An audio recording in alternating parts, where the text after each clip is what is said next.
বন্ধুরা, একটা বিপদের কথা জানতে পেরে তোমাদেরকে এই পোস্টটা করছি।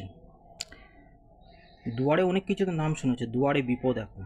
তো গতকাল আমি আমাদের কেবিল অপারেটরের অফিসে গেছিলাম ওই মান্থলি সাবস্ক্রিপশনটা জমা দিতে। তো জিজ্ঞেস করলাম, ফুটবল ওয়ার্ল্ড কাপটা দেখবো কোথায়?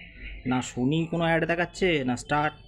তো আমাকে বললেন উনি জি বাংলা সোনার চ্যানেলে দেখানো হবে। তো সোনার কিল্লা ভেবে বসবেন না, নমস্কার ব্যক্তি সত্যজিৎ রায় কথা বলছি। তা জি বাংলা সোনার চ্যানেলে যদি বাংলা আমাদের ওয়ার্ল্ড কাপটা হয় তাহলে তো গৃহযুদ্ধ। তাহলে বাড়ির মা কাকিমারা সিরিয়াল দেখবেন কোথায়? আর বাড়ির আমাদের মতন যারা ইয়ং জেনারেশন আছে, ছেলে হোক মেয়ে হোক বা বাড়ির কর্তা, এরা ওয়ার্ল্ড কাপটা দেখবে কোথায়?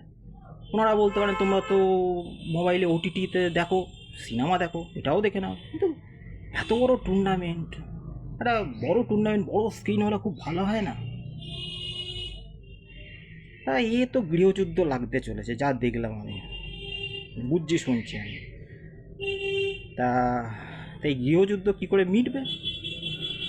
এ তো এক মহাবিপদ। তাই এই গৃহযুদ্ধ হয়তো লাগতো না, জানি না, হয়তো স্টার আর সোনি হয়তো পিছিয়ে এসছে মহামান্য ট্রাম্পের ভয় কিনা, ট্রাম্প সাহেবের ভয়।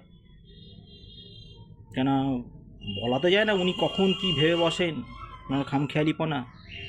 তাই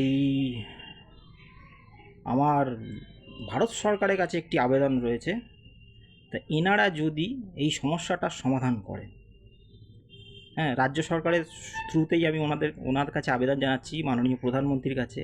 তা আপনি কয়েকদিন আগে তো ইটালি গেছিলেন, তো ম্যাডামকে নয় এক প্যাকেট লজেন্স দিয়ে ভুলিয়ে ভালিয়ে সমস্ত কাজপত্র আমাদের জন্য আদায় করেছেন, ঠিক আছে, কিন্তু ট্রাম্প সাহেবকে কিন্তু এই এক প্যাকেট লজেন্সে উনি ভুলবেন না।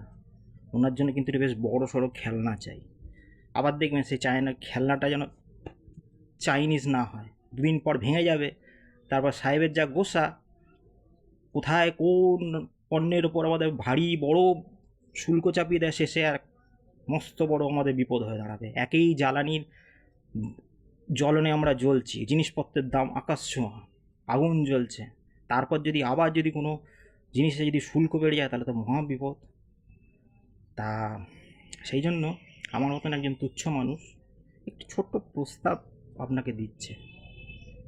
তা আপনি যদি ওনাকে একটি ওয়ার্ল্ড কাপ উপহার দেন, এবং আমাদের এই কুমোরটুলিতে খুব সুন্দর ঠাকুর বানায়, আপনি নিশ্চয়ই জানেন। তা ওনারা যদি ফাইবারের দুর্গা করে আমেরিকায় চালান করতে পারে, তো একটা ওয়ার্ল্ড কাপের রেপ্লিকা করে চালান করতে পারবেন না? খালি দেখবেন কাটমানিতে যেন 5 কিলো ওজনের ওয়ার্ল্ড কাপটা 4 কিলো না হয়ে যায়। ঠিক আছে, এটার একটা ব্যবস্থা করুন যাতে সাহেব খুশি হন। কেননা নোবেল জয়ীদের কাছ থেকে তো উনি নোবেল দাবি করেছেন, উনি নাকি 3-4টে নোবেল পাওয়ার কথা, ওনার তুই পাননি। যিনি নোবেল একজন পেয়েছিলেন ভদ্রমহিলা, ওনার হাত থেকে তো নিয়েই নিয়েছিলেন, ওনার নাকি 3-4টে মোবাইল পাওয়ার কথা, তাই উনি পাননি। আর ওনার দেশে ওয়ার্ল্ড কাপ হচ্ছে, ওনার দেশও খেলছে, বলবে ওয়ার্ল্ড কাপ আমাদের দেশে হলো, আমাদের টিম খেললো, ওয়ার্ল্ড কাপ যেই জিতুক না কেন ওয়ার্ল্ড কাপটা আমাদের। সে আর এক কেলেঙ্কারি। তাই যদি আমাদের ভারত থেকে যদি একটি ওয়ার্ল্ড কাপ দেওয়ার ব্যবস্থা করা হয়, বড় বাধিত থাকবো। আর এই গৃহযুদ্ধ কী করে মিটবে? প্রথম যে গৃহযুদ্ধ তুললাম, তাই দুয়ারে বিপদ, জানি না বিপদ কী করে মিটবে। তাই আমার যা বন্ধুরা আছে এই পোস্টটিকে সর্বভারতীয় স্তরে নিয়ে যান, যাতে প্রধানমন্ত্রী মহাশয় এই পোস্টটি দেখে এবং তিনি যথাযথ ব্যবস্থা নেন। ঠিক আছে, আর কি বলবো, একটু রসিকতা করলাম।